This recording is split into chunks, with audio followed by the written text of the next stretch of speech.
The first thing a photographer, maybe not the first, but one of the first things we should do is to define some kind of an audience. In other words, who do we actually shoot for? The idea of making photographs for everyone is prohibitive.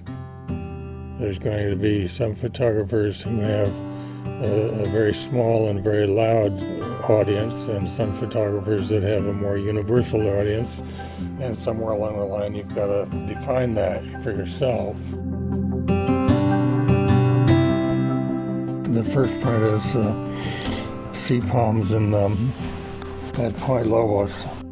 Well, I start with this photograph because this is a photograph I made in 1961, and the first time I went to a workshop as a student with Ansel Adams. He did a 2-weekend workshop to kind of get acquainted with the locals, and I was one of the locals.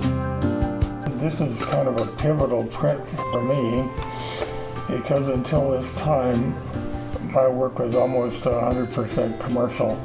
The idea of making a photograph for so-called fine art had never really crossed my mind, and to get started off with a workshop at Point Lobos with Ansel Adams is not a bad break as far as that goes. So it got me started with Ansel.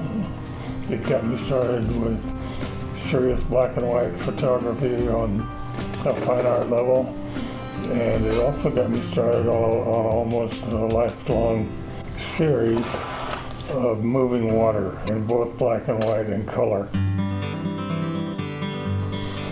Next up is moss landing from the air in color.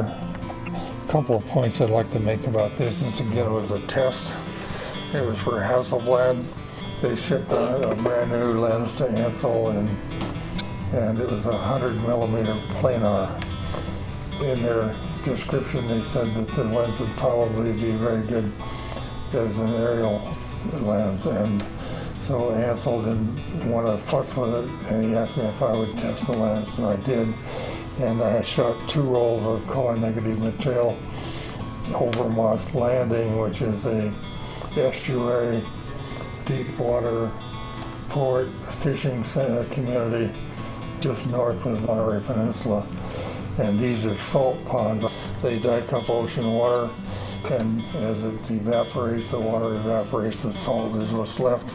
And during that process, in the evaporation, the water changes color depending on the alkali content.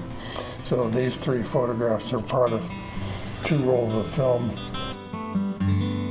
Most of my work comes in bursts. If I don't get it right away, I'm probably not going to get it.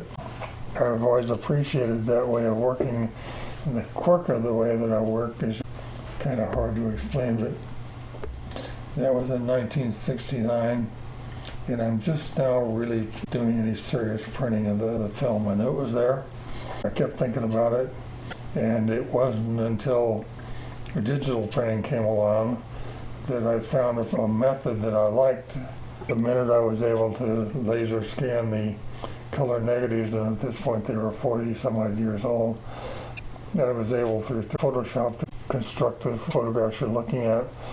I think this process is satisfactory.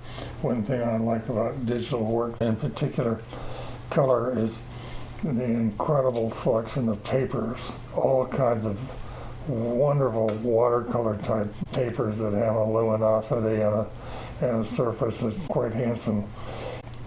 Well, that's the next step for me, and the next step is the title of a book I did a few years ago. I think they've got a few of them there at the gallery. No matter where you are, and I've been with this series for 40 some odd years, there always is the potential of a next step. You never know where it's going to come from, and I don't like to close the door on anything. I always look ahead to, all right, this is where I am, what else can happen?